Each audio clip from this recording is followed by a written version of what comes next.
menyampaikan ke acara seminar dengan tema penguatan kapasitas SDM perkebunan kelapa sawit untuk meningkatkan kesejahteraan petani.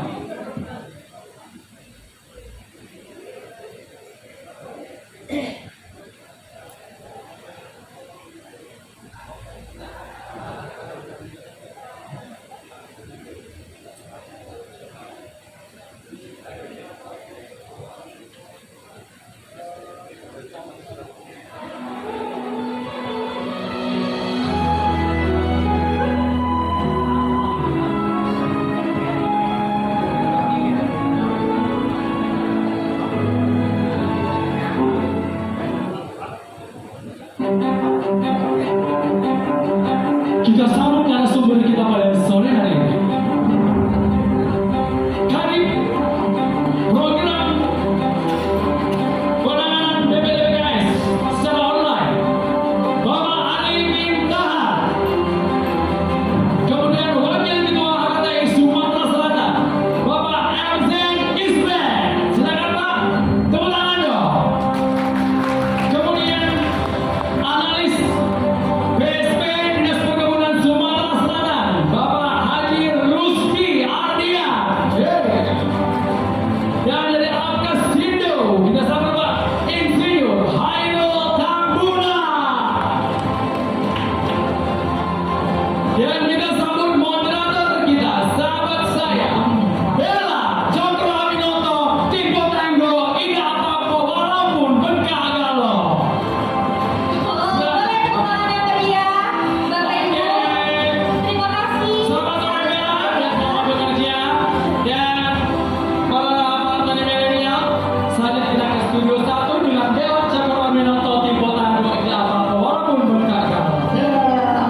Boleh tepuk tangan sekali lagi Bapak Ibu untuk kita pada hari ini, karena saat ini kita akan menyaksikan tentunya seminar pada hari ini tentunya tentang penguatan kapasitas SDM perkebunan kelapa sawit untuk meningkatkan kesejahteraan petani. Dan bersama saya hari ini telah hadir tentunya 3 narasumber yang hadir secara offline tentunya di Balai Agung Serasan Sekunda. Tentunya sudah bergabung bersama kita juga via Zoom, itu dari Kadif Program Pelayanan BPDPKS yaitu Bapak Arif Tahar. Dan kurang afdol Bapak Ibu, ada pepatah yang mengatakan tak kenal maka tak sayang.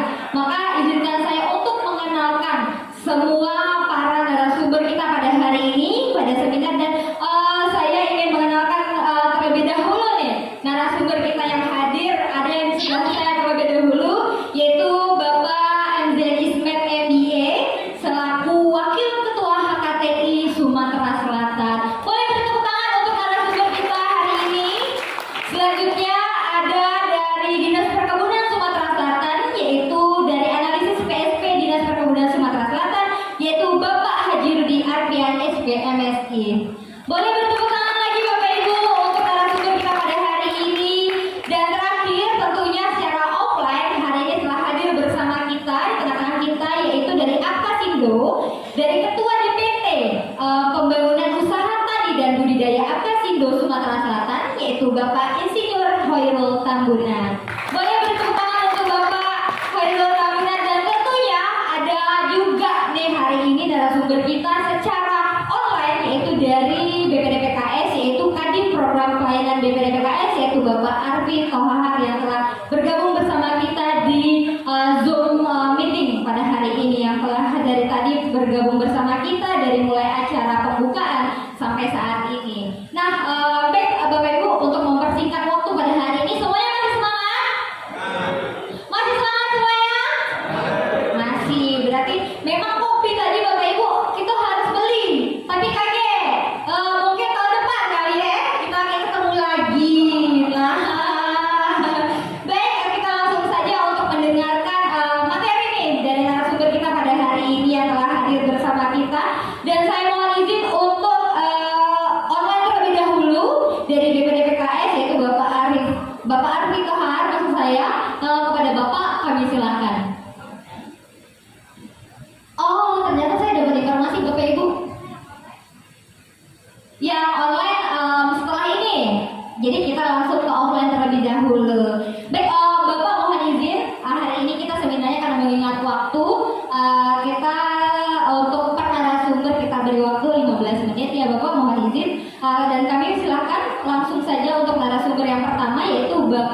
Z. Ismet MBA selaku Wakil Ketua HKTI Sumatera Selatan. Kepada Bapak kami silakan. Terima kasih moderator. Bismillahirrahmanirrahim. Assalamualaikum warahmatullahi wabarakatuh. Yang kami banggakan Bapak-bapak Ibu peserta seminar yang hadir, kami sangat surprise ini karena yang banyak hadir, yang hadir pada hari ini banyak nih. Ya, kita berikan tepuk tangan untuk Bapak-bapak yang di sana. Bapak Kadis, mohon izin kami menyampaikan ya, Bapak narasumber, termasuk juga yang online, Bapak dari BPKS. Siang ini atau sore ini kami sangat berterima kasih bisa hadir di tengah-tengah Bapak Ibu sekalian. Ini suatu kesempatan yang baik bagi kami, Pak. Perkenalkan tadi sudah diperkenalkan sebetulnya. Saya Zain Ismet, Wakil Ketua HKTI Sumsel. Mohon maaf Pak Ketua ini kebetulan Bupati Pali, Pak. Beliau sibuk sekali dan menugaskan saya untuk memberikan materi pada sore hari ini. Saya sebenarnya sudah menyiapkan slide presentasi, tapi saya kira waktunya ya. Jadi saya langsung saja poin per poin sehingga waktu kita bisa efektif. Bapak Ibu sekalian, dari tema atau judul seminar kita hari ini, maka saya berkesimpulan ada 2 poin yang perlu kita bahas. Yang pertama itu adalah berkaitan dengan kapasitas SDM, dan yang kedua adalah mengenai kesejahteraan. Kalau kita bicara kapasitas, Bapak Ibu, maka ini terkait dengan kompetensi. Ya, kompetensi itu adalah keterampilan, pengetahuan, sikap, dan perilaku SDM lapas lagi. Tadi saya menyikat sedikit apa yang disampaikan oleh Pak Sekda, bahwa hal penting dari semua itu adalah integritas. Integritas itu adalah kejujuran dalam mengelola sawit ini, kebun sawit. Jadi satu, tentunya kita mulai dari niat. Innama a'malu binniyat. Kemudian yang kedua yaitu mengenai sikap. Bagaimana sikap kita petani-petani kelapa sawit ini menghadapi perubahan yang sebetulnya sangat signifikan, Pak. Atau kalau bahasa sederhananya apa ya? Perubahan yang drastis. Walaupun itu kita tidak rasakan, tapi bapak-bapak mungkin sangat fokus kepada harga TBS sawit, gitu ya. Padahal banyak hal yang berubah Bapak Ibu di dunia persawitan ini. Yang pertama tentunya adalah masalah input. Input ini adalah mengenai bibit, pupuk, pestisida, herbisida, dan lain-lain. Semuanya sudah berubah harga, bukan naik, tapi berubah. Ini terjadi karena ada perubahan dalam konstelasi dunia. Ya, misalnya kita ketahui bersama harga pupuk itu sudah naik lebih dari 200%, Bapak Ibu sekalian. Kenapa? Karena bahan baku pupuk itu terus terang berasal dari luar negeri atau impor. Adanya perang Rusia dan Ukraina itu sangat berpengaruh terhadap harga pupuk kita. Ya, karena ada bahan baku yang harus diimpor, terutama dari Rusia dan sebagian juga ada dari China. Dan negara-negara itu sekarang melakukan proteksi, perlindungan terhadap pertanian mereka sendiri. Jadi misalnya China selama ini produk-produk nitrogen atau urea itu yang supply kebanyakan dari China, Bapak Ibu sekalian. Nah sekarang dia stop itu karena apa? Ingin mengamankan pupuk dalam negerinya, pertanian dalam negerinya. Begitu juga negara-negara lain seperti di Rusia. Nah, berkaitan dengan tema yang sudah kita sampaikan tadi di depan, maka saya memberikan beberapa poin bagi kita petani kelapa sawit. Yang pertama, penguatan kelembagaan. Saya bersyukur bahwa tadi saya mendengar yang hadir ini adalah kelompok tani dan koperasi. Itu sebetulnya langkah awal bagi kita untuk bersatu, Bapak Ibu sekalian. Terutama bapak-bapak dan ibu petani kelapa sawit plasma dan swadaya. Kalau yang perkebunan besar, saya kira nggak perlu kita bahas di sini ya. Saya fokus kepada kita semua sebagai petani kelapa sawit plasma dan swadaya. Kenapa kita harus memperkuat kelembagaan ini? Bapak Ibu sekalian, tadi juga Pak Sekdes sudah sampaikan, tidak ada yang bisa membantu kita kecuali diri kita sendiri. Oleh sebab itu, kelompok atau kelembagaan petani kelapa sawit ini harus kita perkuat supaya kita punya posisi tawar, ya, bargaining position untuk mendapatkan misalnya pupuk, untuk mendapatkan harga TBS yang wajar. Nah, kita berjuang bersama-sama, Bapak Ibu sekalian. Nah, itu harus dalam satu kelompok atau lembaga. Kalau kita sendiri-sendiri, maka saya pesimis kita berhasil memperjuangkan kemajuan atau kesejahteraan petani kita. Baik Bapak Ibu sekalian, itu yang perlu saya sampaikan. Jadi penguatan kelembagaan ini perlu. Bagi Bapak Ibu yang belum bergabung, saya sarankan untuk membentuk kelompok atau bergabung di koperasi atau bergabung di asosiasi. Di sini ada asosiasi petani kelapa sawit Pak Hairul Tambunan. Saya kira bisa bergabung di sana sebagai petani-petani swadaya, sehingga kita mempunyai posisi yang kuat di dalam melakukan tawar-menawar. Kita sangat tergantung kepada PKS, Bapak Ibu sekalian. Kalau kata PKS, kami ini sudah penuh, maka kita tidak bisa berbuat apa-apa, Anda pun jatuh. Nah, oleh sebab itu, kalau kita bergabung, maka mungkin saja kita bisa berjuang, ya. Saya berharap sebetulnya para petani yang sudah bergabung ini punya PKS sendiri, Pak. Harapan kita begitu. Termasuk industri turunannya, misalnya minyak goreng. Kalau kita bicara sekarang mungkin agak pesimis, dari mana kami uangnya? Tapi yakinlah kalau kita bergabung akan ada jalan keluarnya. Saya yakin itu, dan pemerintah juga akan tentunya akan membantu dunia. Itu yang pertama. Yang kedua, saya ingin menekankan mengenai produktivitas. Produktivitas sawit kita ini masih rendah, Bapak Ibu sekalian. Di dunia ini mungkin ada dua negara yang sangat kuat atau sangat besar pengaruhnya, yaitu Indonesia dan Malaysia. Kalau kita bandingkan, maka produktivitas rata-rata petani kebun sawit yang ada di Indonesia itu masih di antara 2,7 ton per hektar. Sementara Malaysia sudah mencapai 3,94 hektar per ton. Kenapa bisa demikian? Antara lain penyebabnya adalah masalah tata kelola atau budidaya. Kami yakin Bapak Ibu punya pengalaman yang panjang dalam berkebun kelapa sawit. Tetapi tata kelolanya, saya kira kita masih, terutama yang petani swadaya, ya, masih ada kelemahan, ya. Terutama misalnya pemupukan.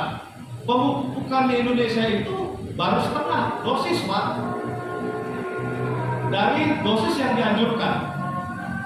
Sementara Malaysia sudah full, ya, 2 kali lipat dari petani kita melakukan pemupukan. Nah, ini sangat sangat berpengaruh, kelapa sawit sangat berpengaruh kepada input, yaitu pupuk. Oleh sebab itu, saya kira kita harus bersama-sama dalam kelompok bagaimana kita mencari solusi terhadap masalah-masalah yang kita hadapi, terutama mengenai pupuk. Mengenai bibit, ini juga masalah. Masih banyak petani-petani kita yang menanam dengan bibit tanpa sertifikat. Akibatnya 3 tahun kemudian memang berproduksi, tapi produktivitasnya rendah. Atau bibit palsu, banyak juga. Nah, ini menjadi perhatian kita. Tapi kalau kita dalam kelompok, insya Allah bisa saling bertukar informasi di mana sumber-sumber bibit yang bersertifikat dan teruji. Kemudian saya ingin menyampaikan juga kepada Bapak Ibu bahwa produktivitas ini sangat penting Bapak Ibu terhadap peningkatan kesejahteraan kita semua. Karena produktivitas ini juga berkait dengan HPP, harga pokok. Kalau misalnya harga pupuk sudah tinggi, ya kan? Harga bibit sudah tinggi, harga herbisida, pestisida sudah tinggi, dan ini kecenderungannya Bapak Ibu akan berlangsung cukup lama. Karena di depan tadi saya sudah sampaikan, negara-negara yang selama ini mensuplai ke dunia pupuk, tapi sekarang sudah memproteksi diri mereka untuk memenuhi kebutuhan dalam negerinya. Ya, kita ada pabrik pupuk yang besar, perusahaan namanya Pupuk Indonesia. Kebetulan saya alumni dari Pupuk Sriwijaya dulu Pak. Saya pensiun tahun 2017, jadi sudah 5 tahun di pensiun. Ini casing baik bagus, padahal di dalam sudah payah juga nih Pak. Sudah pensiun 5 tahun yang lalu, dan saya bergabung di HKTI ini, insya Allah bagian daripada kegiatan sosial sebelum saya dipanggil. Nah, ini Pak, hal-hal yang perlu kita perbincangkan. Saya fokus kepada pupuk karena saya dulu alumni dari industri pupuk. Perkiraan saya harga pupuk ini akan lama dan cenderung akan naik. Ya. Jadi kalau sekarang kelihatannya harga pokok kita itu cukup tinggi Pak, karena pengaruh pupuk ini sangat besar, signifikan terhadap harga pokok dari produksi sawit kita di Indonesia. Ya. Nah, oleh sebab itu saya juga minta kepada nanti adik-adik kami dari IPMI maupun dari pemuda HTI untuk melanjutkan pertemuan kita hari ini. Hari ini Pak hanya sekedar kita berkenalan, tapi ke depan harus ada solusi, jangan sekedar seminar. Kalau seminar nanti diseminarkan lagi, itu memang sudah kebiasaan, tapi kita tidak seperti itu. Kita ingin setelah seminar ini ada follow up, ya, yang bisa dirasakan oleh bapak-bapak dari Bapoktan maupun dari koperasi yang ada di Muara Enim. Bukan hanya Muara Enim, kami akan memprogramkan ini ke seluruh Sumatera Selatan. Itu yang kedua Pak, mengenai produktivitas. Yang ketiga mengenai pengelolaan hama. Ya. Jadi seperti kita ketahui, nanti mungkin secara teknis Pak Khairul akan menjelaskan bahwa hama kita ini umumnya adalah jamur patogen, Pak. Ya, itu salah satu. Nah, pengendalian hama ini di Indonesia masih lemah Pak, dibandingkan dengan Malaysia. Menurut riset, kalau kita bisa mengendalikan jamur patogen ini, itu akan memberikan nilai tambah produktivitas lebih kurang 3% atau 3,7% dari produktivitas. Jadi ini sangat berpengaruh. Oleh sebab itu, penggunaan herbisida, pestisida dan lain-lain perlu kita gunakan dengan baik dan tepat.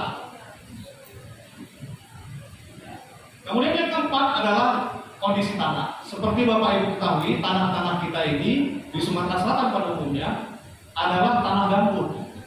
Berbeda di Malaysia Pak, di sana tanahnya tanah produktif memang. Tapi di tanah-tanah di Sumatera, ya, Jambi, Palembang, Sumsel maksud saya, ini adalah tanah-tanah gambut atau lahan suboptimal. Oleh sebab itu perlakuannya harus juga disesuaikan dengan kondisi tanah kita. Nah, petani-petani kita umumnya sudah membuat perlakuan-perlakuan, misalnya dibuat parit-parit ya, pengendalian air, manajemen water. Kemudian hal lain adalah bagaimana memperlakukan tanah yang pH-nya rendah. Ya, sehingga mungkin Bapak Ibu merasakan beberapa daerah itu penggunaan dolomit juga cukup tinggi. Dolomit ini Bapak Ibu adalah bahan tambang dan itu impor. Ya, sebagian impor, ada sebagian dari Jawa Timur. Nah, kita juga harus mengantisipasi ini bahwa kemungkinan harganya juga nanti akan naik. Ya, perlakuan tanah yang gambut ini sebetulnya bisa dengan teknologi. Nah, oleh sebab itu saya kira bagi para pemuda ini coba melakukan inovasi dan mencari alternatif. Saya kira inilah Bapak Ibu hal-hal yang ingin saya sampaikan. Ya, lebih baik nanti kita diskusi untuk hal-hal yang kita perlu dalami. Ya, jadi saya ulangi lagi, yang pertama kita perlu penguatan kelembagaan petani kelapa sawit, terutama untuk yang plasma dan swadaya. Ya, yang plasma juga ada masalah Bapak Ibu. Kenapa? Mereka sangat tergantung kepada inti. Mohon maaf, kira-kira kalau dibudi ke inti, pacak juga yang plasma itu. Dan itu banyak terjadi. Nah, kalau kelembagaannya kuat, maka tidak bisa Pak. Kita harus buka-buka. Ini bagaimana cara perhitungannya? Ya, mohon maaf, saya bukan mau ini Pak, mau memprovokasi. Tapi ini kenyataan, realita. Ya. Yang kedua mengenai produktivitas, yang ketiga mengenai pengelolaan hama, dan yang keempat mengenai pengelolaan tanah, termasuk di situ adalah bagaimana kita mengelola air. Ya. Saya pernah ke Thailand Bapak Ibu, ada satu seminar internasional. Ketika itu Perdana Menteri Thailand yang baru diangkat pada saat itu ya, dia mengatakan bahwa saya ini bukan mengambil alih pemerintahan, bukan baru beralih pemerintahan. Dia militer tentara. Saya bukan mau ambil jabatan ini, tetapi saya diperintahkan raja untuk mengelola dua hal.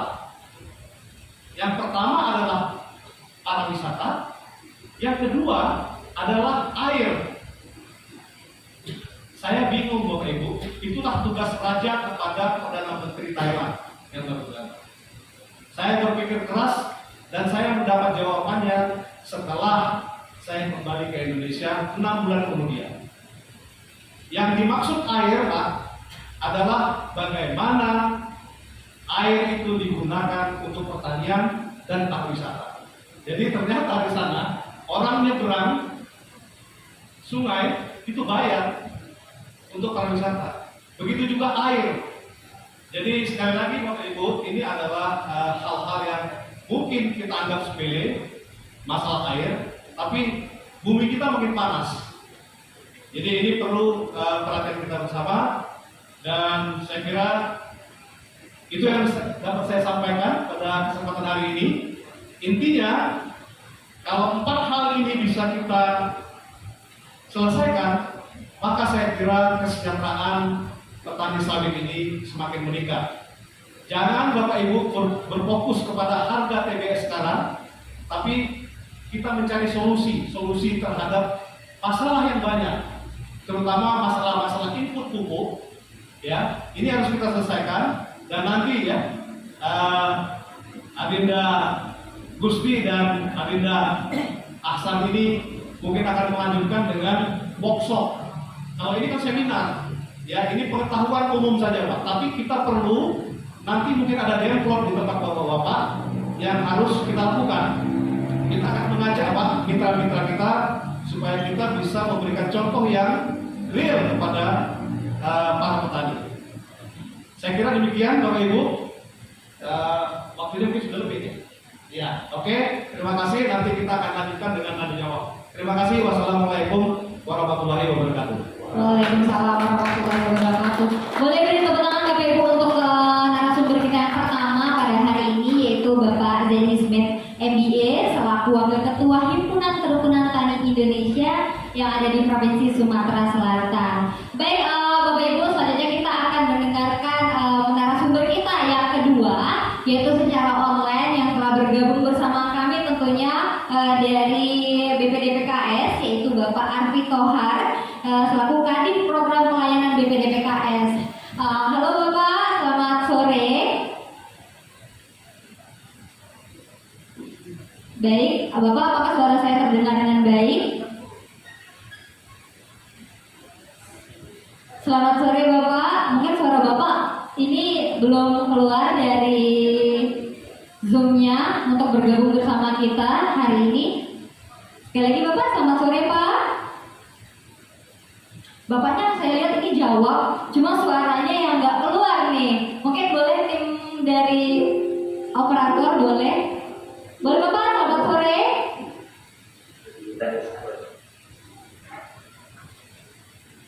Bapak Arfi, silakan Pak, selamat sore Pak.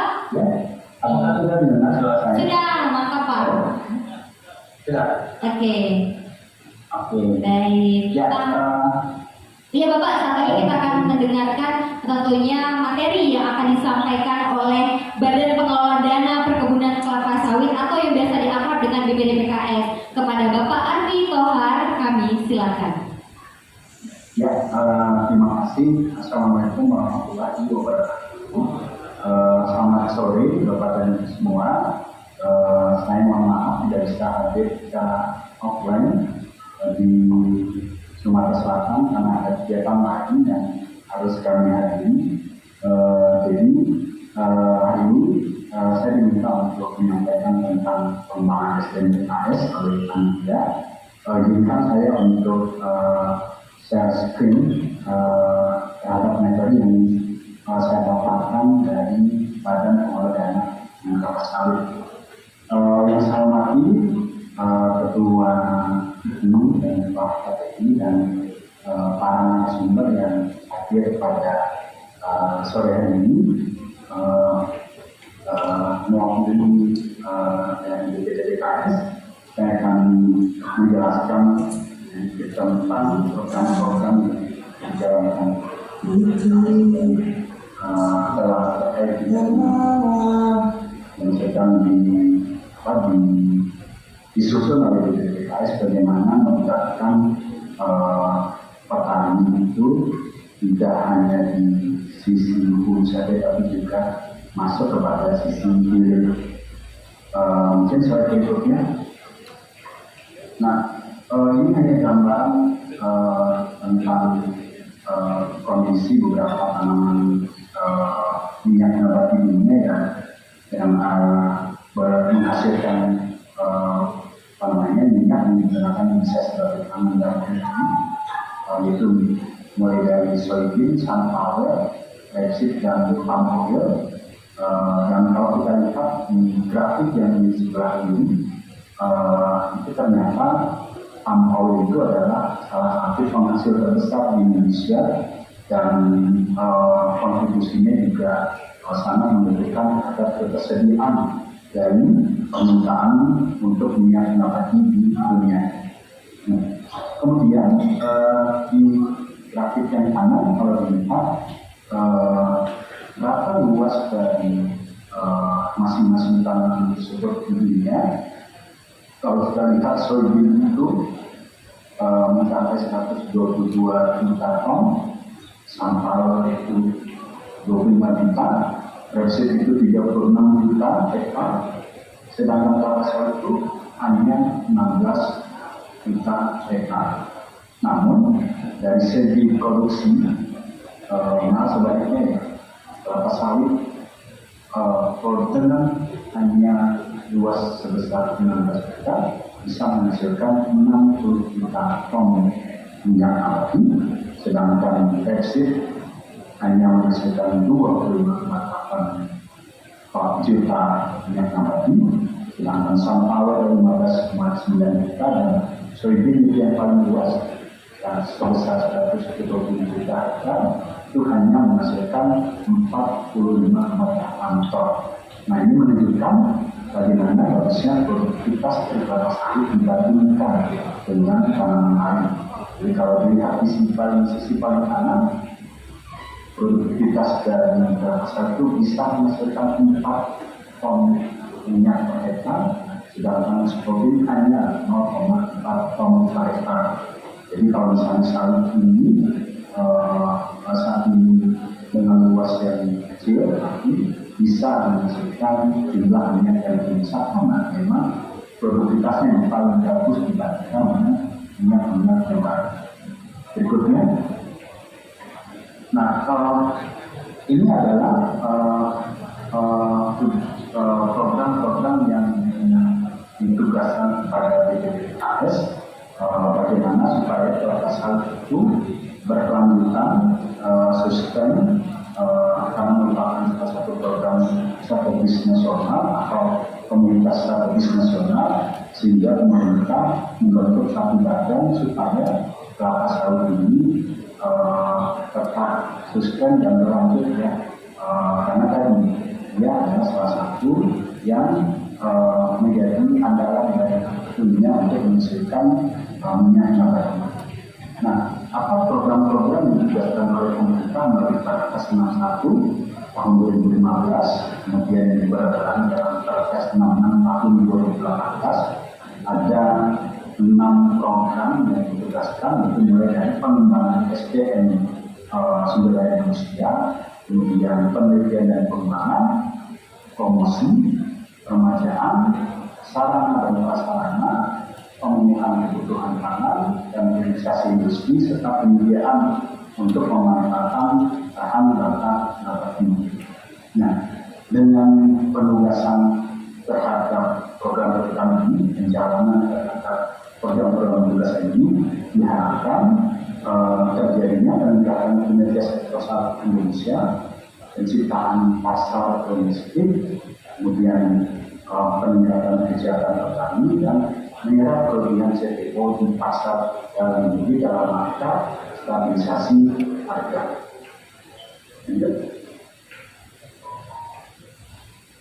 Nah, melalui program program yang ditugaskan oleh pemerintah kepada BPD, kami di kegiatan penyaluran dana untuk penelitian dan pengembangan mengembangkan satu konsep namanya bagaimana petani itu bisa terlibat sampai dengan bisa menghasilkan suatu produk yang tidak hanya saat ini karena hanya menghasilkan TPS, tapi cita-citanya itu bisa menghasilkan sampai dengan minyak.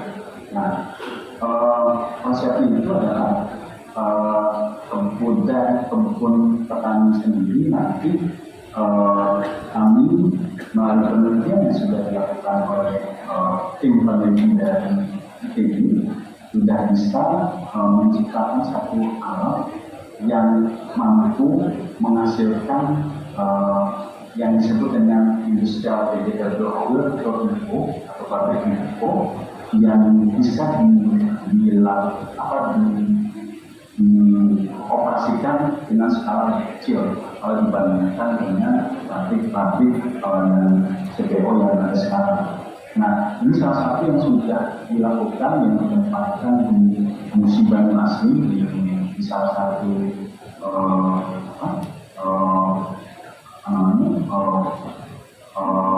pabrik kelapa sawit di Musi Banyu Asli, penempatan dari mesin poli di mana dia bisa menghasilkan minyak yang lebih baik dibandingkan dengan CPO, di mana adanya satu pengembangan alat yang disebut dengan penyepatan, jadi tidak ada proses untuk penghilangan jam dan metal sehingga minyak yang dihasilkan itu mempunyai kualitas yang lebih baik.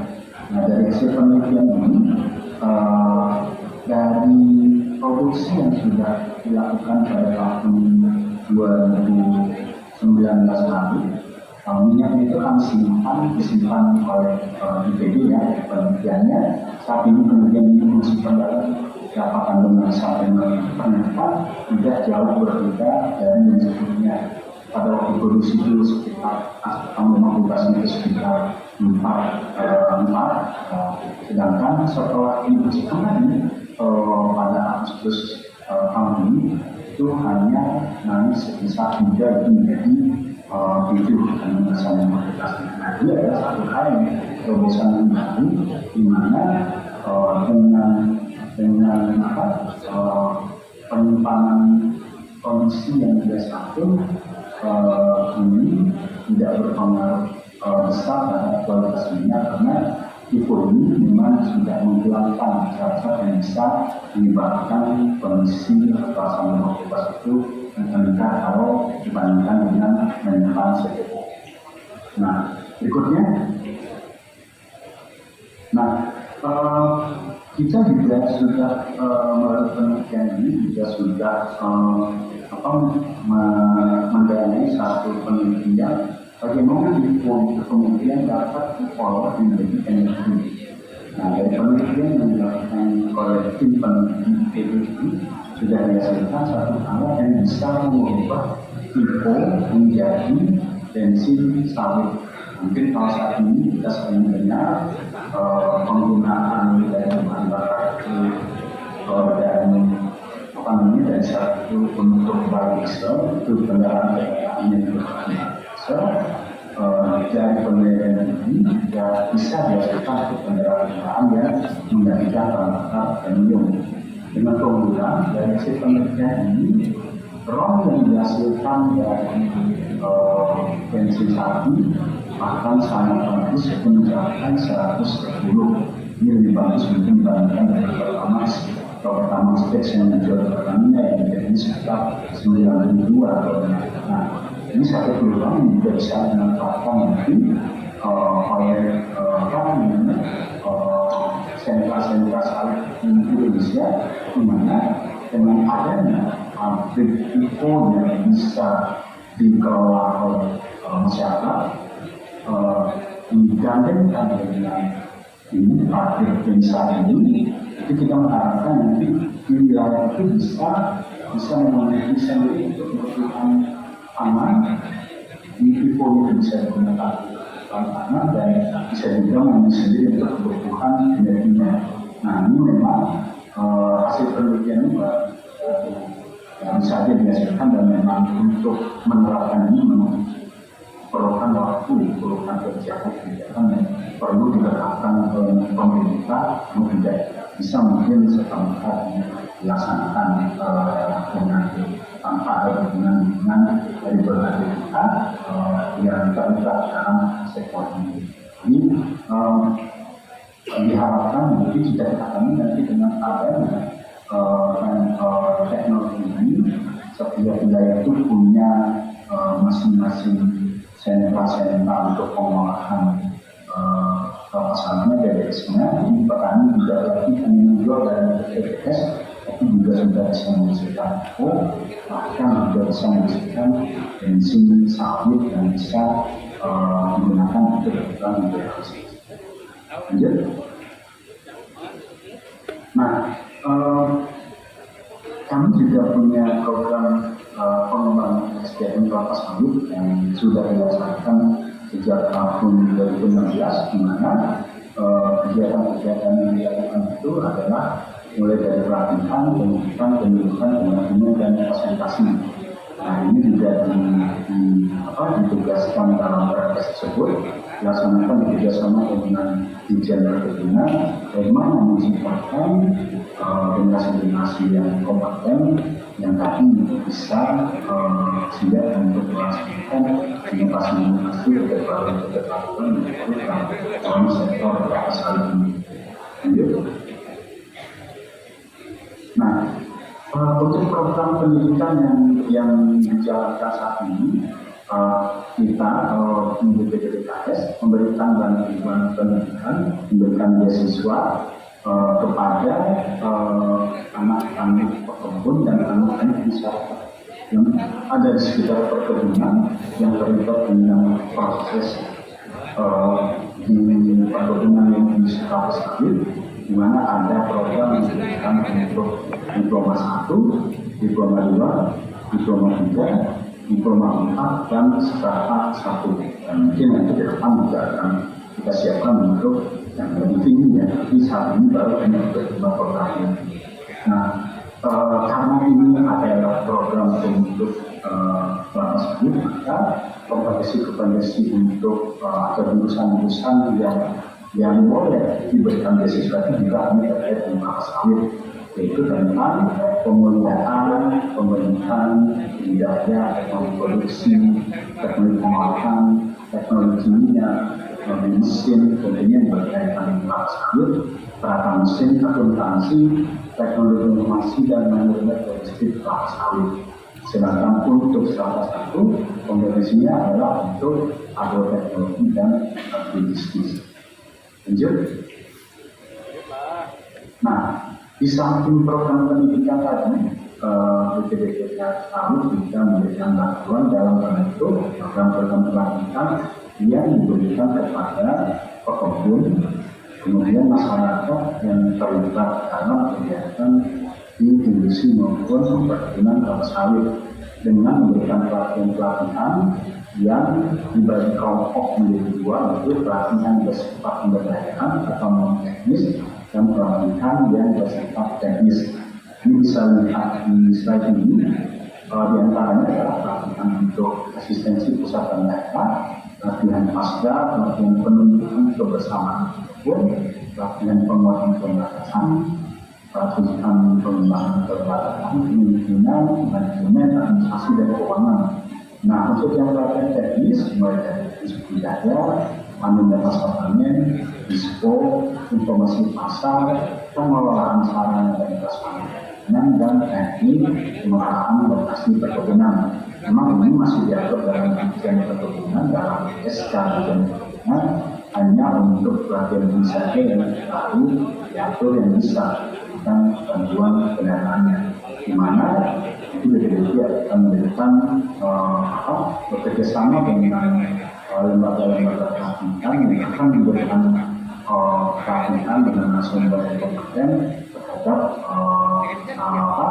usulan-usulan yang disampaikan oleh Dirjen Perkebunan, siapa saja yang akan mendapatkan pelatihan tersebut. Lanjut. Nah, ini yang sudah dilakukan sejak tahun 2016 sampai tahun 2022. Kita sudah mendanai sebanyak 3.365 orang pendidikan beasiswa. Beasiswa ini diberikan secara full, mulai dari biaya hidup, biaya pendidikan, biaya mulai dari tingkat 1 dengan sampai tingkat akhir, termasuk transportasi yang diberikan sejak calon mahasiswa itu berangkat dari lokasi rumah ke lokasi sekolahnya sampai nanti dia kembali ke lokasi rumahnya masing-masing. Sedangkan untuk pelatihan kita sudah mendanai besar 11.000 orang yang mendapatkan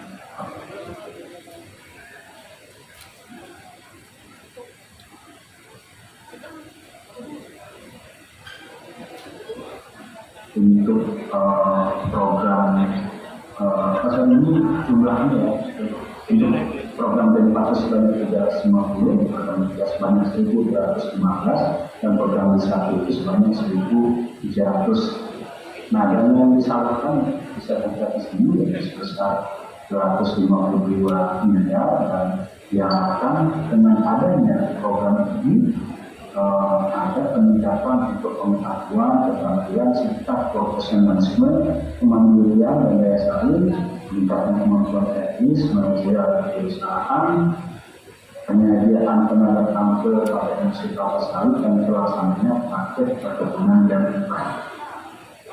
Lanjut. Nah, kami dari sini adalah ikut dalam program-program yang sudah dicanangkan oleh pemerintah ini untuk mewujudkan apa tadi yang diinginkan oleh pemerintah, supaya sawit itu sustainable itu adalah ditunjukkan kepada generasi sekarang yang melalui program-program yang disediakan pemerintah, dimulai dari ikut dalam kegiatan siswa, sekolah, pendidikan, karena di sini diperlukan mahasiswa yang bisa menjawab permasalahan dan tantangan dari situasi yang semakin cepat dengan adanya pembekalan yang diperoleh melalui pendidikan dan pelatihan dan pendidikan itu kan nanti dia bisa mendapatkan sertifikasi, bisa mendapatkan ijazah itu merupakan hal yang bisa mendukung dari kerjaannya untuk tujuan pemerintah ini bisa untuk keberlanjutan dari mungkin itu yang dapat kami sampaikan dari BPDPKS. Terima kasih atas perhatiannya. Assalamualaikum warahmatullahi wabarakatuh. Waalaikumsalam warahmatullahi wabarakatuh. Boleh berdiri tangan untuk Bapak Arfi Tahar dari BPDPKS tentunya yang telah menyampaikan materi kita yang kedua pada seminar hari ini. Dan tentunya kami ucapkan terima kasih kepada Bapak Arfi yang telah memberikan materi pada hari ini, Pak. Terima kasih, Pak. Sebentar lagi kita akan melanjutkan untuk sesi tanya jawab, namun kita harus menyelesaikan dulu Bapak untuk narasumber yang ketiga dan keempat. Baik Bapak. Mungkin sedikit informasi, saya nanti mungkin akan bisa ikut 15 menit lagi karena jam 4:30 ada kegiatan lain. Jadi saya akan mungkin yang 4:20 akan mohon izin bisa lihat dari sini. Jika mungkin nanti tidak ikut di sesi tanya jawab, mungkin ada pertanyaan-pertanyaan yang bisa disampaikan, nanti panitia bisa WA ke kami, nanti kami bisa jawab mungkin jawaban lewat panitia ya. Itu begitu. Terima kasih. Baik Bapak, terima kasih kepada Bapak Arfi. Sekali lagi boleh tepuk tangan Bapak Ibu untuk BPDPKS pada hari ini telah menyampaikan materinya. Tentunya selanjutnya kita akan mendengarkan narasumber kita yang ketiga pada hari ini, yaitu dari Dinas Perkebunan Sumatera Selatan, yaitu dari analisis PSP Dinas Perkebunan Sumatera Selatan, Bapak Haji Rudi Arpian, SPMSI. Kepada Bapak kami silakan. Baik, Assalamualaikum warahmatullahi wabarakatuh. Milenial harus semangat. Sebelum saya menyampaikan paparan saya sampaikan dulu bahwa Kepala Dinas Perkebunan Provinsi Sumatera Selatan menyampaikan salam kepada kita semua. Beliau tidak dapat hadir secara fisik di sini karena ada kegiatan di Jakarta. Saya diminta untuk mewakili beliau. Saya hadir di sini bersama tenaga ahli Pak Devi Insinyur Devi Praputra MSI. Kami berdua di sini hadir dalam pertemuan ini. Baik, untuk lebih menyemangati kita terlebih dahulu buat yel-yel dulu Pak. Kalau saya bilang semangat pagi, dibilang luar biasa jawaban. Kalau saya tanya siapa kita, jawabannya petani milenial. Oke, hafal Pak ya? Semangat pagi. Luar biasa. Semangat pagi. Luar biasa. Semangat pagi. Luar biasa. Siapa kita? Petani milenial. Siapa kita? Petani milenial. Siapa kita? Petani milenial. Tepuk tangan buat kita semua. Oke, Bapak, Ibu hadirin, saya terima kasih kepada panitia yang sudah mengundang kami. Izin Pak Kadis Perkebunan Morenin, Pak Olga, Bapak Ibu, saya tertarik tadi dengan apa yang disampaikan oleh Bapak Sekda tadi, bahwa kita ini harus berdiri di kaki kita sendiri. Negara kita ini kalau mau maju, kita harus tidak ketergantungan kepada negara lain. Itu yang penting. Kemudian saya bawa bapak-bapak mundur 30 tahun yang lalu. Kita bandingkan Indonesia dengan Saudi Arabia, Pak. Saudi Arabia itu di atas tanahnya punya apa? Tanaman apa di atas tanah di Saudi? Cuman kurma. Kemudian di bawahnya minyak. Nah, kita yang di atas tanah ini punya apa? Banyak. Ada yang di atas ada sawit, karet, kopi, kelapa. Semua jenis tumbuhan tidak ada yang tidak tumbuh di Indonesia ini. Betul? Di bawahnya ada apa? Selain minyak, ada gas, ada batu bara, oxy. Nah, artinya kita lihat kondisi sekarang, bandingkan negara Saudi. Mereka jauh, kita jauh ketinggalan. Kemudian kita bandingkan dengan tetangga kita, Malaysia. Di Malaysia, Pak, itu kebijakan negaranya, level siapapun yang berusaha di Malaysia, level manajer ke atas harus orang pribumi, Melayu. Kita di sini, pribumi kita ada penghargaan. Nah, makanya dikatakan Pak Sekda tadi, negara kita ini kalau mau maju, ya pemimpinnya yang harus bagaimana mengkondisikan negara kita ini supaya berdiri di atas kaki sendiri. Betul tidak? Nah, saya harapkan anak-anak muda milenial ini belajarlah dengan tekun dan berebut pemimpinan.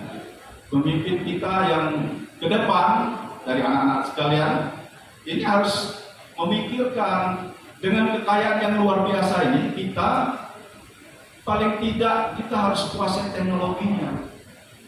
Jangan diserahkan kepada orang untuk menggarapnya, sementara kita hanya dapat bagian sekian persen. Nah, ini yang saya titipkan, sama dengan yang Bapak Sekda tadi sampaikan, bahwa tergantung pemimpin. Baik Bapak Ibu, kita kembali ke Sumatera Selatan. Sumatera Selatan ini ada 4 komoditi unggulan, ada karet, sawit, kelapa, kopi. Itu yang unggulan, yang sudah diekspor. Yang lainnya ada 18 komoditi perkebunan yang ada di Sumatera Selatan ini. Luas areal kita di tata ruang itu ada 8,3 juta hektar luas lahan. Sementara untuk perkebunan 3,8 juta hektar. Artinya 45,72% ini dikuasai oleh perkebunan. Kemudian siapa yang mengelola?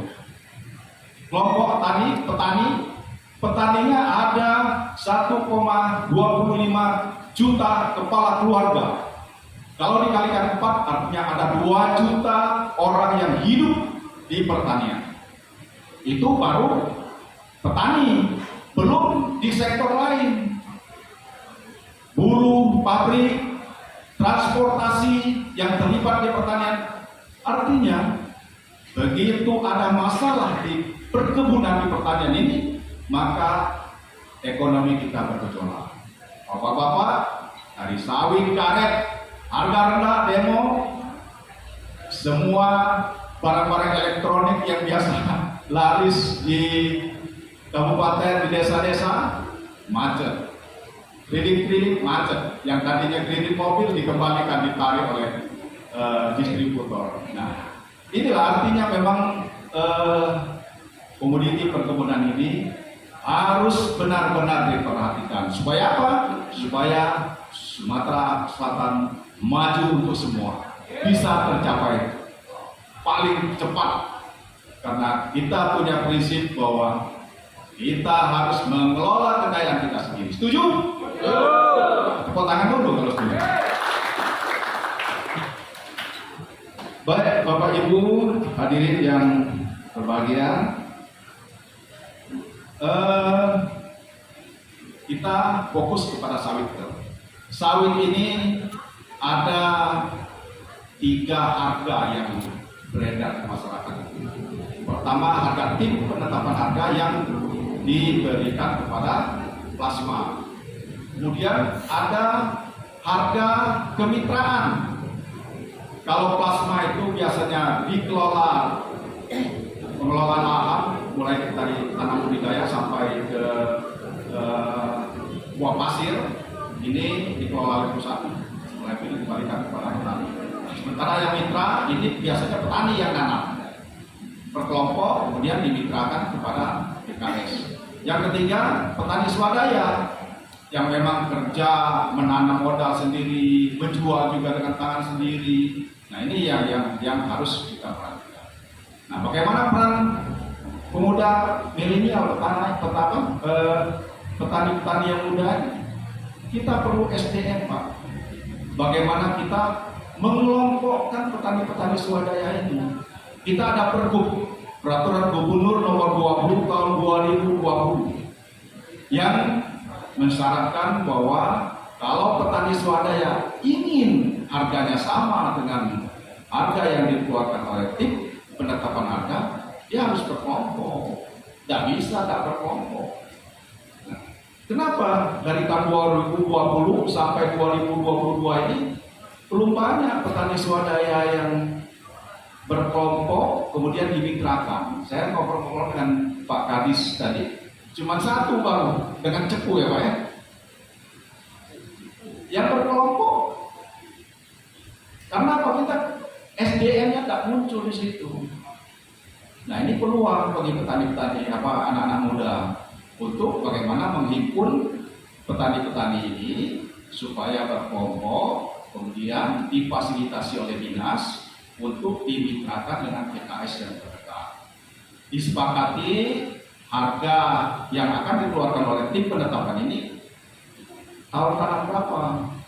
Disepakati, karena kita tahu bahwa petani swadaya ini kan kualitasnya tidak sama, kemudian umur tanamnya tidak sama. Nah, ini disepakati Pak. Dibuat perjanjian MOU. Disepakati bahwa ini akan dibayar dengan tahun tanam. Tentunya dites dulu Pak, rendemennya. Rendemennya dites, kira-kira ini mendekati dengan tahun tanam berapa, cocok, disepakati, maka diajarkan MOU. Dan MOU ini harus komitmen Pak. Komitmen artinya dalam kata petani wajib membawa sawitnya ke PKS dan perusahaan wajib membeli dengan harga sesuai dengan kesepakatan menurut harga tim penetapan harga. Keuntungannya apa? Petani dapat kepastian harga, pabrik dapat kepastian pasokan bahan baku. Nah, ini jadi sebenarnya Pak, kalau yang sekarang seperti yang dikatakan Pak Sekda tadi, yang belum bekerja saya doakan segera dapat pekerjaan. Nah, ini merupakan satu peluang juga Pak. Peluang.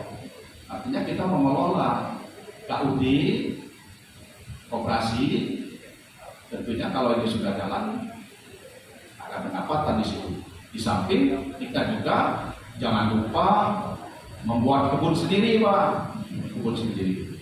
Jadi kalau dari segi pendapatan Pak, kalau di negara luar itu petani, yang namanya petani ini masyarakatnya memberikan penghargaan luar biasa Pak. Kalau kita di sini masih ada rasa malu-malu, anak-anak mudanya bekerja apa? Petani, masih malu-malu Pak.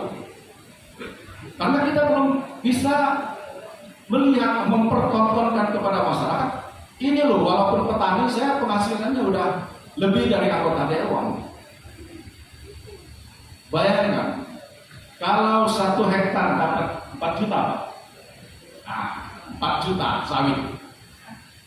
Punya 5 hektar artinya 20 juta sebulannya. Apa enggak? Kalah pegawai negeri. Kalah Pak Kolita gaji. Nah, itu harus kita buktikan. Dan tentu nanti sebagaimana disampaikan Pak Zen, nanti Pak Khairul, ini ada teknik-tekniknya Pak. Kita ini kadang-kadang nanam baik apapun, sawit, karet, kopi, kelapa, itu mau varietas-varietas yang unggul tentunya bersertifikat dan harganya tidak murah. Nah, kadang-kadang petani kita mencari yang murah, tapi resikonya 10-20 tahun yang akan datang kita tidak menikmati hasil yang maksimal. Makanya untuk berkebun itu modal di awal itu cukup besar, sama bibit. Kemudian yang perlu digarisbawahi lagi Pak, hasil penelitian misalnya sawit itu menghasilkan 4 ton per hektar. Ini kalau dipupuk, kalau tidak dipupuk jangan harap dapat 4 ton. Sama karet juga seperti itu. Kopi itu Pak di Vietnam itu dalam 1 hektar sudah 3 ton hasilnya. 1 hektar 3 ton kopi yang dihasilkan. Kita palingan 800 kilo, maksimal 1 ton per hektar per tahun. Mereka udah 3 ton Pak. Nah, untuk perkebunan ini Pak, ini tidak bisa kita dibuat sambilan. Petani-petani milenial ini harus fokus. Jadi kalau yang sudah berkeluarga, jadikan tanaman kita ini sebagai istri kedua Pak. Kalau istri kedua, yang mana dari sering dikunjungi? Istri muda apa istri tua? Istri muda.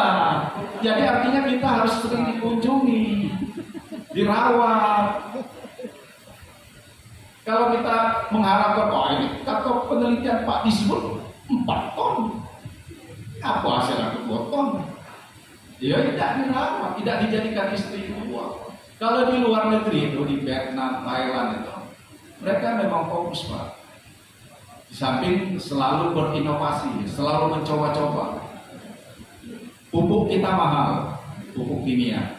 Ada pupuk organik. Pupuk organik kita ini luar biasa. Melalui sampah-sampah rumah tangga, melalui serasihan-serasihan daun-daun di kebun, ini bisa dibuat pupuk organik dengan bahan, ya ada yang pakai cukup telur dengan gula dicampur dengan perasan ditutup dalam truk. Ini nanti mudah-mudahan Pak Gusti sama Ahlan ini mudah-mudahan nanti ke depan bisa memprogramkan untuk pelatihan di workshop ya, seperti kata Pak Zen tadi. Artinya kita harus berinovasi Pak. Hidup ini harus selalu tumbuh. Kalau kita mentok puas dengan apa yang kita dapat sekarang, kita tidak akan berhasil Pak. Tidak akan berhasil. Tidak ada perubahan yang signifikan, tidak ada perubahan yang luar biasa. Jadi kita dari kecil SD dikasih orang tua 5.000, SMP masih mau 5.000, tidak mau. Oh naik 10.000, SMA 15.000. Artinya kebutuhan kita kan makin tinggi. Makin kita dewasa sama seperti kehidupan ini, sama dengan seperti tumbuh-tumbuhan yang kita bina, kita tanam. Ini mereka pun perlu perawatan. Makin tua maka perawatan makin intensif supaya hasilnya maksimal. Nah, bapak-bapak, kemudian sahabat tani milenial, saya pesankan bahwa kita jangan berhenti belajar. Jangan berhenti belajar, karena ilmu itu adalah jendela dunia. Ilmu adalah jendela. Kalau kita ingin melihat dunia luar, maka banyak-banyaklah belajar. Banyak-banyak. Nah, saya banyak tulisan-tulisan Pak di Google itu, kalau mau, saya tuh dari 2017 itu sering nulis. Kalau mau cari apa masalah sawit, karet, kopi, kelapa, ketik ada di Google itu nama Rudi Ardian, keluar Pak. Udah ada susah keluar. Artinya kita manfaatkan waktu luang kita dengan menulis. Karena kita tahu Pak, di pemerintahan ini kan penyuluh ini kan sudah tidak ini lagi, bukan prioritas lagi. Keterbatasan tenaga penyuluh pendamping di masyarakat tani inilah membuat pertanian kita stagnan, jalan di tempat. Kalau dulu Pak ada program dari provinsi langsung ke Jungkong Pak di penyuluh. Sekarang tidak bisa lagi. Tapi kita punya WhatsApp, punya HP. Nah, di HP ini adalah ilmu, Pak. Ya, anak-anak muda. Jadi jangan berhenti belajar. Apapun yang ingin kita ketahui, tanya saja dengan Pak Google, itu udah lengkap. Apapun ada. Baik, mungkin itu saja yang dapat saya sampaikan. Nanti bisa kita lanjutkan dengan tanya jawab. Dan satu hal lagi, Pak, kemitraan itu harus saling, ada 3 saling, Pak. Saling membutuhkan, kemudian saling menguatkan, yang ketiga saling menguntungkan. Pertama, saling membutuhkan. Perusahaan PKS butuh dengan kita, petani butuh dengan PKS untuk mengelola lahan kita. Kemudian yang kedua, saling menguatkan. Jadi kalau misalnya ada di luar, ini harga lebih mahal, kita lari keluar. Ini namanya tidak saling menguatkan, namanya selingkuh, Pak. Jadi saya sering ditelepon, Pak Rudi, ini gimana nih? Sawit kami nggak diterima dengan pabrik. Nah, ini Bapak pernah selingkuh nggak? Selingkuh gimana, Pak? Bapak pernah jualan? Ya, Pak, pernah jual luar. Nah, gimana kita mau membela petani kalau dia tidak mematuhi perjanjiannya, sudah selingkuh? Jadi harus saling menguatkan, dan yang ketiga saling menguntungkan. Itu prinsip daripada kemitraan. Terima kasih atas perhatiannya. Billahi taufiq wal hidayah. Wassalamualaikum warahmatullahi wabarakatuh. Semangat pagi. Semangat pagi. Oke, terima kasih. Baik, terima kasih Bapak Haji Rudi Arfian SPMRC yang telah menyampaikan materi ketiga. Jadi Bapak Ibu, kalau selingkuh itu boleh, tapi selingkuhnya sama tanaman ya Pak. Biar jadi tanaman itu lebih dipedulikan. Baik Bapak Ibu, selanjutnya kita akan sebelumnya kita beri tepuk tangan dulu nih untuk narasumber kita yang ketiga tadi yang telah memberikan materi yang sangat menarik nih tentunya untuk dunia pertanian. Selanjutnya kita akan mendengarkan untuk materi yang terakhir. Materi yang terakhir ini tentunya akan lebih menarik lagi nih dari Bapak Insinyur Hairul Tambunan, yaitu dari Apkasindo atau Ketua DPT Pembangunan Usaha Tani dan Budidaya Apkasindo Sumatera Selatan. Kepada Bapak kami silakan.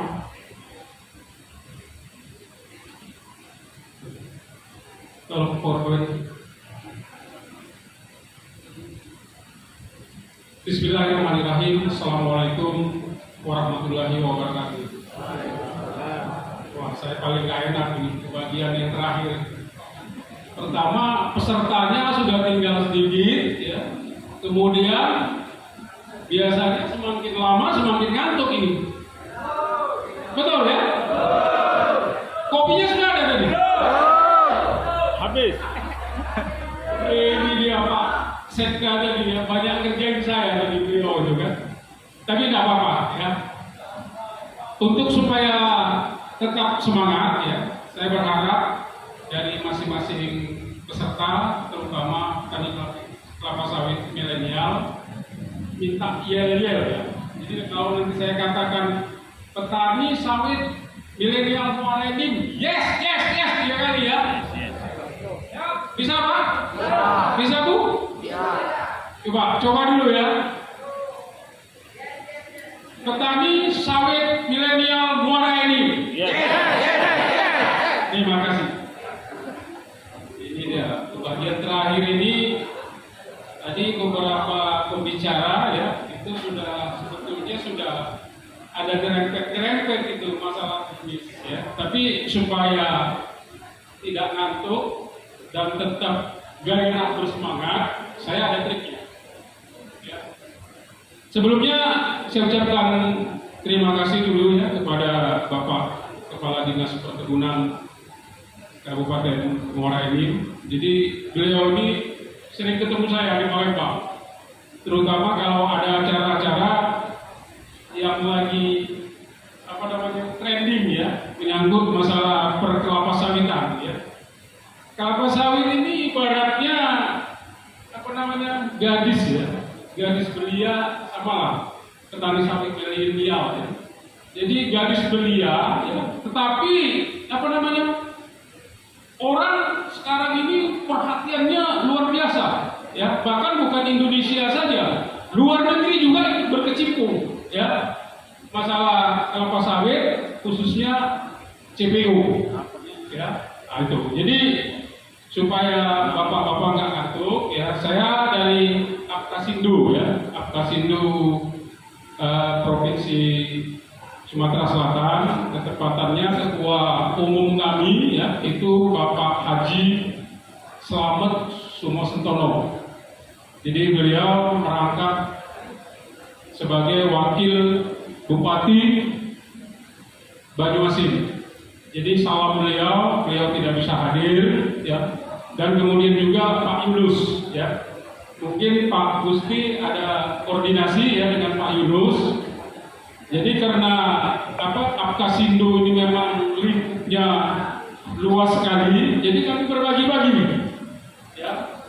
Pak Ismet tadi, ya, sudah menyampaikan mengenai SDM, ya. Kemudian dari Dinas Perkebunan Provinsi juga sudah beberapa materi yang disampaikan. Itu intinya adalah supaya petani milenial, terutama kelapa sawit ini harus berani keluar dari zona aman. Apa pengertian zona aman itu? Sudahlah, yang sehektar ini aja lah, berbuah dan berbuah, pokoknya ya inilah. Jadi kita harus berani merubah mindset seperti itu. Saya aja sudah 60 tahun, ya. Saya tetap semangat. Jadi tadi pagi kami sholat subuh, nyetir berangkat. Saya bilang dengan Pak Ismet, kita 2 jam terus, Pak. Ya, berangkat jam 6 sampai di sini jam 10, pas 4 jam. Tidak pakai supir, saya sendiri. Mungkin dari korporasi banyak di sini, ya, khususnya perusahaan-perusahaan perkebunan kelapa sawit yang ada di sekitar Kabupaten Muara Enim. Ya. Jadi info yang saya bawa ini, kalau materi ini nanti bisa di copy paste saja, ya. Ini sebenarnya gambaran saja, ya. Ini gampang ini. Pertama, ya, gonjang ganjing, mengapa, ya, harga sawit di Malaysia, ya, itu bisa di angka 5.500, ya, sampai 6.000 per kilo, ya. Sementara kita kemarin, ya, saya sendiri sebagai petani, Pak Kepala Dinas Perkebunan, kedapatan saya punya hampir 90 hektar di Kabupaten Pali, ya, dan di Banyuasin. Itu dari korporasi itu, dari Bosco Group, tahu persis itu, Pak, kebun saya di mana. Ya, kalau mau nanti studi banding milenial, ya, nggak usah jauh-jauh, saya bawa ke kebun saya. Ya, saya harus berani keluar dari zona aman. Saya sebetulnya belum pensiun. Di Bosco saya pensiun, iya, tapi di perusahaan lain masih banyak yang mau dengan ilmu saya. Tapi saya bilang, kapan lagi saya mau merdeka? Ya, merdeka itu seperti kita ini, Pak. Ya, berbicara di depan masa, ya, enak, silaturahmi, itu sebetulnya merdeka. Kalau Pak Kepala Dinas Perkebunan belum merdeka, beliau masih ada atasannya, masih dituntut kinerjanya. Ya, kalau kami nggak lagi suka-suka hati kami, ya, Pak Gusti undang, kami datang, ya. Menurut kami Pak SKS ini, Pak, ya. Nah, tahu sendiri lah Pak SKS itu berapa, ya. Tapi bukan itu, ya, karena Apkasindo itu adalah advokasi, ya, menjembatani petani, ya, menjembatani petani, terutama yang tidak bermitra, ya. Sekarang yang bermasalah ini adalah petani yang tidak bermitra. Contoh, saya ambil contoh di Kabupaten Pali. Ya, yang bermitra itu hanya beberapa saja, lebih luas yang tidak bermitra. Kalau yang bermitra, Pak Dinas Perkebunan Provinsi, itu penetapan harga, ya, sesuai dengan Kepmen nomor 1 tahun 2018. Itu tidak ada masalah. Saya pernah mengalami, Pak Kepala Dinas Perkebunan, harga itu 600 perak, Pak. Sementara harga pokok produksi sudah 950. Kalau itu kita kelola, katakan belum 100% itu, Pak. Pupuk masih 75%, Pak. Kalau pupuk 100%, itu harga pokok produksi itu lebih dari 1.000. Jadi kalau harga 600 seperti bapak-bapak yang hadir di sore hari ini, bagaimana? Ya, itu. Jadi Apkasindo ini, ya, mengadvokasi, ya, Ya kita terus terang aja Pak, banyak korporasi yang dia itu profesional, tapi ada juga yang korporasi katakanlah perusahaan perkebunan yang tidak profesional. Masa rendemen Pak 21%? Ya, jadi komponen harga, katakanlah kemarin kita rapat Pak dari 1.800 menjadi 2.100 sekian, naik 300 perak, tapi itu untuk petani yang bermitra. Kalau petani yang tidak bermitra hari ini cuma 1.100, bayangkan harga pokoknya saja sudah 950. Sekarang saya tanya dengan bapak-bapak sebagai petani, bapak ngitung nggak ini Pak? Nah itu tadi. Ya insya Allah lah ya, mudah-mudahan kalau kami diundang, kami siap saja kapan saja untuk membuka wacana bapak ya ke depan itu. Ya, itu. Terus komponen menentukan harga TBS, kami setiap 2 minggu sekali ya di Dispun Provinsi itu banyak perusahaan-perusahaan perkebunan yang kurang care lah terhadap petani, menyajikan data yang tidak benar. Masa rendemen 21% Pak Kualitas Perkebunan? Pak Paden, saya tanya sekarang, Posko berapa rendemennya? Berapa? 2324. Jadi itu Pak, ya jadi Permen nomor 1 2018 itu hanya mengatur petani yang bermitra. Sementara petani yang bermitra itu, ya, itu kan dibangun atas ongkos pemerintah. Beban kreditnya dibebankan kepada petani. Sementara kita yang petani swadaya, ya, beli tanah sendiri, beli bibit sendiri, nanam sendiri, panen sendiri. Kenapa ini tidak diperhatikan? Ya, jadi Apkasindo sekarang lagi berjuang. Ya, yang tidak bisa diamandemen itu adalah Al-Quran, Pak. Kitab suci. Kalau namanya peraturan, ya, siapa yang tidak bisa mengamandemennya? Setuju nggak, Pak? Setuju nggak, Pak? Nah, jadi itu Apkasindo itu, ya, terutama kaitannya dengan Permen nomor 1 2018. Ya, itu sebaiknya dicantumkan juga petani yang tidak bermitra. Tinggal seperti kata Bapak tadi itu harus dibentuk Gapokta. Lebih bagus lagi KUD. Buat MOU dengan pabrik-pabrik terdekat. Kalau sudah ini terlaksana, insya Allah mudah-mudahan kita nggak dibohong-bohongi lagi Pak. Pada saat hancurnya harga CPO, sebetulnya dunia nggak kualitas perkebunan. Tapi larangan ekspor, larangan ekspor yang menyebabkan tangki pabrik penuh, macam-macam, tidak bisa beli buah masyarakat. Diprioritaskan adalah kebun sendiri dan kelapa sawit yang bermitra. Jelas Pak? Nah inilah salah satu tugas ya advokasi kita. Jadi kita siap kemana saja. Dan ini sudah ditunjukkan beberapa perusahaan yang tidak komitmen Pak. Hitung kembali Pak. Saya nggak sebutkan ya perusahaan mana. Itulah Apkasindo. Jadi Apkasindo ini ya berjuang ikhlas tanpa pamrih. Kita tidak mau ya petani itu dizolimi. Jadi pengusaha-pengusaha ini yang mohon maaf tidak semuanya lurus, tidak semuanya benar. Jelas Pak? Semangat Pak ya? Harus berani keluar dari zona aman. Kebun sawit harus dirawat, harus dipupuk, harus profesional, harus bentuk Gapokta. Lebih bagus lagi koperasi. Setuju Pak? Alhamdulillah. Itu pertama ya, poin pertama. Yang kedua, penentuan harga. Ini gampang nih, kita sekilas saja. Penentuan harga, komponennya Bapak tahu nggak apa-apa saja?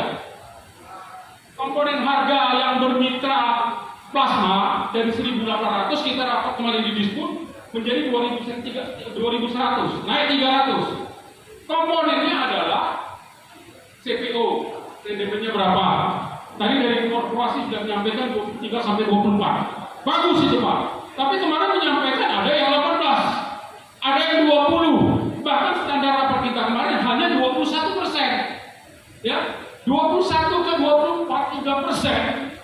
Ya, kali ya luasan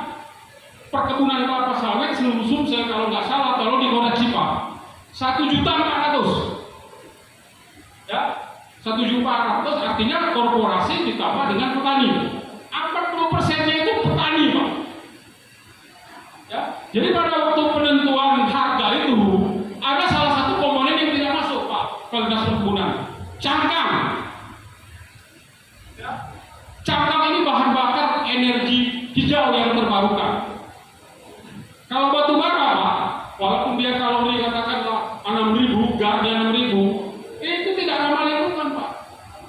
Kalau cangkang, ya, itu ekspor Jepang, Korea, negara-negara maju, itu permintaannya cukup besar. Jadi kembali, Pak, saya buka wacananya, ya. 1.400.000 hektar perkebunan kelapa sawit di Sumsel. 40%-nya petani. Dalam arti petani mandiri, swadaya, dan petani kemitraan. Ya, itu sekitar 560.000 hektar. Ya, mana yang dari korporasi, dari perusahaan? Kredit cangkang itu berapa? Pak Kadep, pabrik Bapak, itu 5-6%. Ya, 560.000 hektar dikali 5% cangkang itu dikali sekarang harga 850, duitnya itu 220 miliar. Terbuka nggak sekarang pemikiran Bapak? Untuk Sumsel saja, Pak, 220 M, Pak, dari cangkang. Pada penentuan harga TBS, komponen cangkang tidak masuk, kan, Pak? Nah, itu dia. Kan tidak fair ini.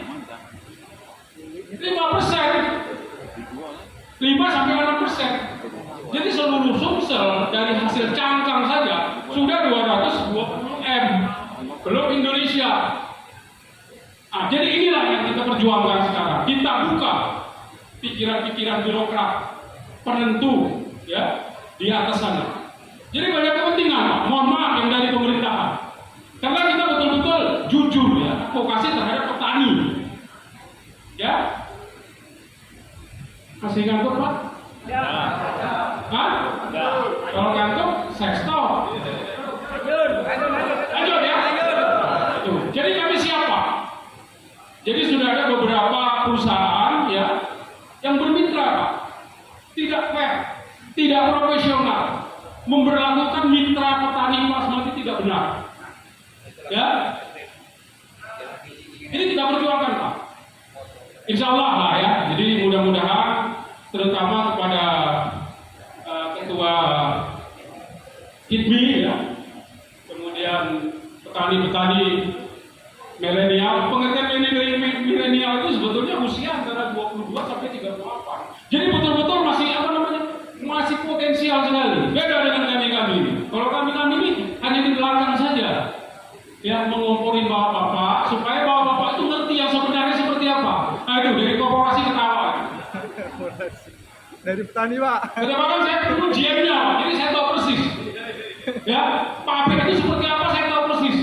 Ya, mulai dia didatangkan dari kebun, timbang, ya, rebus, thresher, sampai dengan menjadi CPU. Ya, oke, Pak? Nah, jadi itu. Jadi itu yang saya sampaikan, 2 poin penting, ya.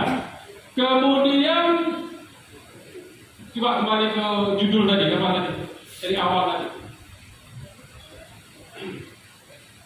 Nah, ini hanya gambar-gambar saja. Ini bisa nanti di copy paste lah, ya, sekilas-sekilas saja. Jadi ini, jadi pengembangan kapasitas SDM petani melalui pola pemeliharaan tanaman kelapa sawit menghasilkan. Jadi kita fokus kepada yang tanaman menghasilkan dulu kita perjuangkan. Kalau yang masih rencana mau cari tanah, mau cari bibit, mau tanam, itu nanti kita siap juga membantu. Kalau Bapak kesulitan masalah bibit, sekarang banyak balai-balai riset yang nggak usah perlu jauh-jauh ke Medan. Di Oke itu sudah ada Sampurna Agro. Kalau dulu kita mendapatkan benih yang bagus, itu sulit sekali. Kalau nggak sekarang nggak, cukup main WA aja, transfer duit, dapat kecambah unggul. Jelas, Pak, ya? Jelas, Pak? Jadi kita harus berani keluar dari zona aman. Ya, jangan sebagai petani itu titipan dari orang tua. Karena orang tua saya dulu petani, ya inilah. Hilangkan rasa itu. Ya, walaupun sedikit hektar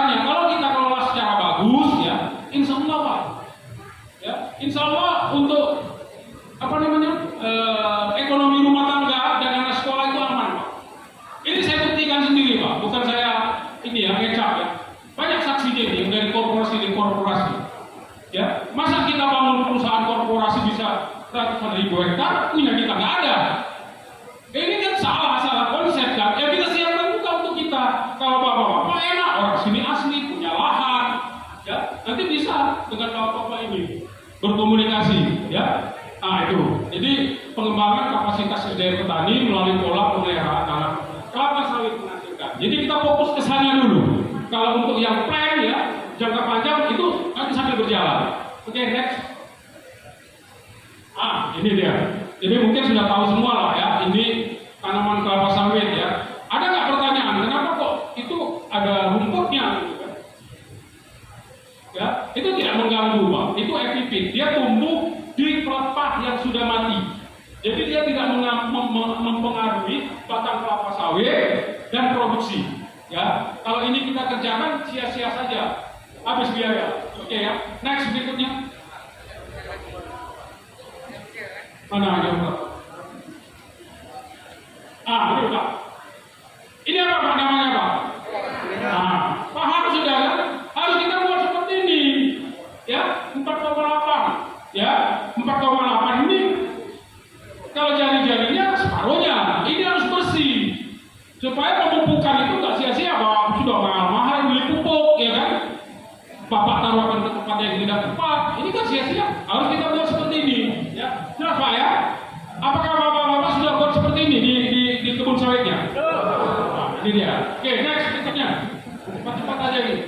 Ini masalah gulma itu bahasa Indonesia ya. Sebetulnya itu apa? Kalau bahasa dusun gulma ini apa? Rumput. Rumput itu ada dua macam Pak. Ya, rumput yang berbahaya dan rumput yang tidak berbahaya. Dikatakan berbahaya karena dia tumbuh pada lokasi yang tidak dikehendaki.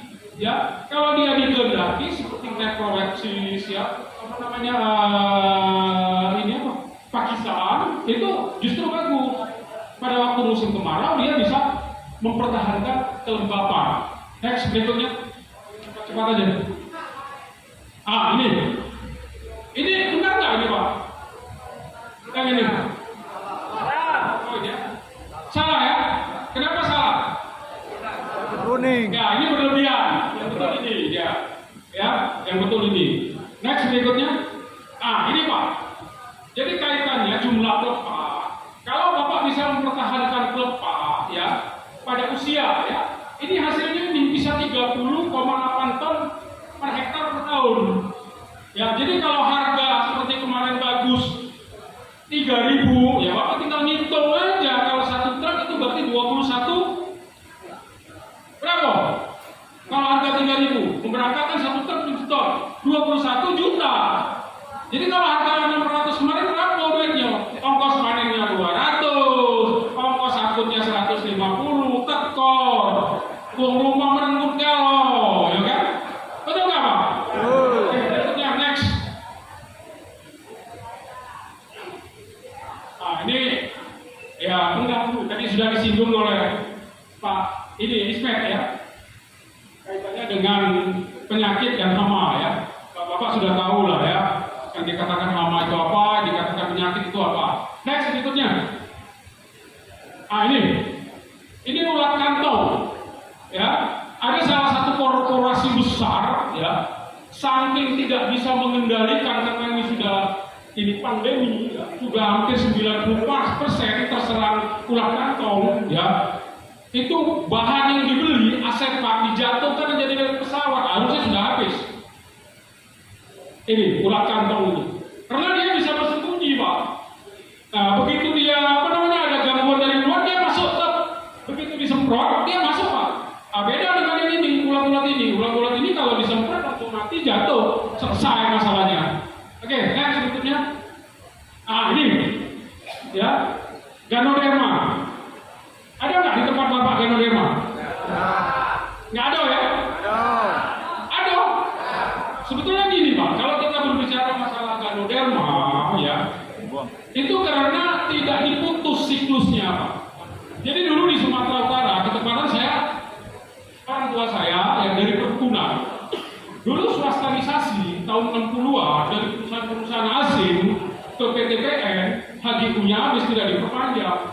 Mereka 25 tahun, ya itu siklus kedua setelah tanam sawit, tanam karet. Habis tanam karet 25 tahun, dia tanam kelapa hibrida. Setelah 25 tahun, dia tanam kakao. Berikutnya baru masuk tanam sawit lagi. Jadi ini nggak ada. Walaupun ada, sedikit. Tapi karena sekarang tadi itu, karena sawit ini paling enak, ya, paling gampang, paling laku, cari dunia, sawit. Bahkan di Medan itu sudah ada yang mau masuk 5 siklus. Bayangkan kalau satu siklus 25 tahun, berarti sudah 125 tahun, Pak. Oke, next berikutnya. Ini akibatnya. Ya, insya Allah mudah-mudahan Sumsel belum lah ya, belum siklus ketiga, paling ada pun siklus kedua, terutama peninggalan perusahaan BUMN seperti PTP. Ya, kalau perusahaan swasta PBSN murni itu biasanya rata-rata paling baru satu siklus. Next berikutnya, ini dia Pak. Awalnya seperti ini, ya. Alhamdulillah di tempat saya, kebun saya pribadi nggak ada, ya, karena baru satu siklus. Itu pun baru umur katakanlah 8 tahun, 9 tahun, 10 tahun, jadi tidak muncul. Next berikutnya. Ini Pak. Ini apa Pak yang ini Pak? Ini konservasi. Ya, kalau mau benar, tanah-tanah yang miring itu dibuat seperti itu, teras. Jadi begitu dipupuk, tidak langsung hanyut. Ini lahan gambut. Sumatera Selatan potensi lahan gambut. Ya, karena lahan mineral sudah sulit, akhirnya korporasi besar gambut diambil. Sebetulnya lahan gambut ini, apalagi gambut dalam, lebih dari 3 meter, itu berdasarkan moratorium nggak boleh dibuka Pak. Tapi banyak yang jahat Pak. 6 meter, belum nggak dapat, tetap dibuka. Akhirnya apa? Cash flow hancur, jual gambutnya. Ini dia. Ya. Next berikutnya. Ini dia. Ini untuk mengantisipasi pada kemarau panjang. Kita buat seperti ini supaya tanah tetap lembab. Next berikutnya. Ini tata kelola air ya, terutama water management. Oke, berikutnya.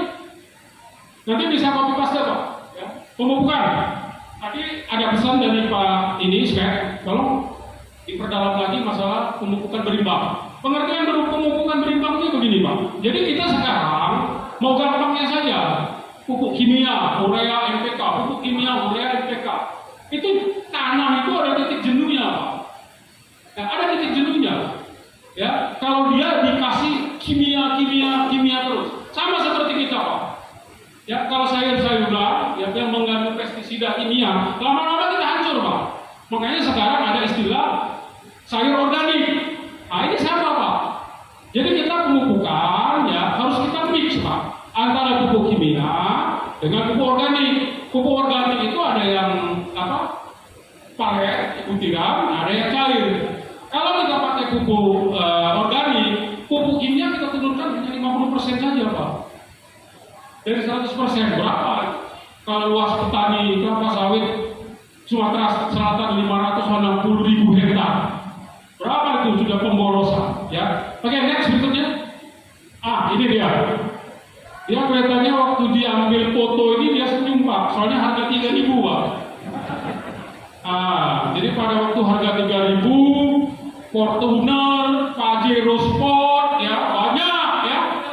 Nangkring di masing-masing rumah. Begitu hancur harga sampai 600 perak, ditarik isi. Berebut dengan rumah. Ya. Oke, next berikutnya. Ini dia. Jadi pasar pikulnya, tempat pemungutan brondolannya, tempat TPH-nya, jalannya ya. Kalau ada ini parit harus dibuat titik panen. Ini kita bicara ini Pak ya, profesional ya. Jadi kita harus berani keluar dari zona aman. Jangan peninggalan lumpur kita. Ya, tanam karet zaman dulu itulah. Tidak boleh Pak. Jadi kita harus berubah. Oke, next berikutnya. Ini kriteria matang lah ya, tanda-tanda buah itu sudah bisa dipotong di apa ya, supaya kita nggak kena sortasi, ya, kena potongan. Potongannya kilo-kiloan Pak, ada 15% Pak, bayangin Pak. Dan nggak tahu Pak konsep dari mana, potongan itu nggak kembali, tetap direbus, tetap jadi minyak.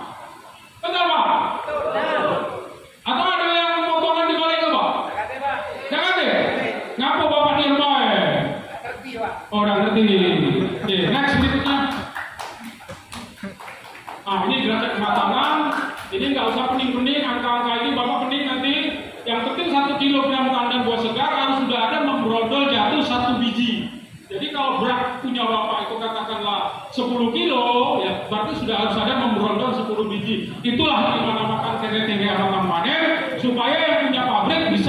menentukan rendemen 25%. Jadi harga Bapak terangkat. Next berikutnya. Ini awal panen. Oke, berikutnya. Ini dia. Ini akibat terbabak angkut, jalan rusak tadi dan lain sebagainya. Next berikutnya. Ini dia. Berikutnya. Ini sama dengan tadi ya. Oke, berikutnya. Ini dia. Ini contoh persiapan jalannya nggak bagus. Pertanyaannya kebun aku kan nggak kayak itu, kebun aku dikit, ya kan? Nggak sampai seperti itu. Itu biasanya contoh-contoh di perkebunan yang besar. Kalau punya bapak-bapak bisa dilangsir pakai sepeda motor karena dikit, ya. Tapi kalau sudah 50 hektar ke atas, ya seperti punya saya harus berani buat jalan yang bagus, beli gorong-gorong dan lain sebagainya. Oke, berikutnya. Ya, terima kasih. Baik. Gimana, Pak? Saya mau tanya ya, dari korporasi, dari perusahaan ada berapa? Coba tanya, angkat tangan. Ada Sawindo. Bapak dari mana? Sawindo. Ini ya, Tanjung Enim ya. Berapa rendemen Bapak? 21 itu pabriknya perlu dibagusin itu. Banyak komponen yang sudah. Iya. Saya pengalaman Pak di pabrik Pak. Walaupun katakan lantai beres luar, petani itu juga kan nggak mungkin buah mau mentah dipanen kan. Dan tidak semua petani menggunakan varietas loh ya. Sekarang petani juga sudah dengan gampangnya tadi mendapatkan kecamba unggul ya. Sekarang sudah berubah polanya. Kalau dulu ya oke. Yang lain di mana lagi yang ada PKS-nya? Kalau Gosko bagus tadi. Mana lagi? Ada yang 18% Pak. Ini nggak benar ini. Jadi nanti kita mungkin kerjasama, ketepatan pembina kita kan Bapak Gubernur Sumatera Selatan kan. Kemudian nanti mungkin kita audiensi dengan GAPKI kan, Gabungan Pengusaha Kelapa Sawit Indonesia ya. Kalau rapat itu betul-betul bahan yang dibawa ke Dinas Perkebunan itu harus benar apa yang disajikan. Penjualan CPO juga harus jelas kontraknya itu ya. Jangan kontraknya itu harga sekian dibuat sekian ya. Oke, saya kira itu aja. Lebih dan kurangnya saya mohon maaf. Sekali lagi saya ucapkan terima kasih kepada Bapak, Ibu ya, pimpinan perusahaan ya, terutama kepada Bapak Kepala Dinas Perkebunan Kabupaten Muara Enim ya. Serta saya yang terakhir, dan saya juga terima kasih siap selalu membantu ya asosiasi ya. HIPMI ya. HIPMI kan pemuda tani. Jadi kapan saja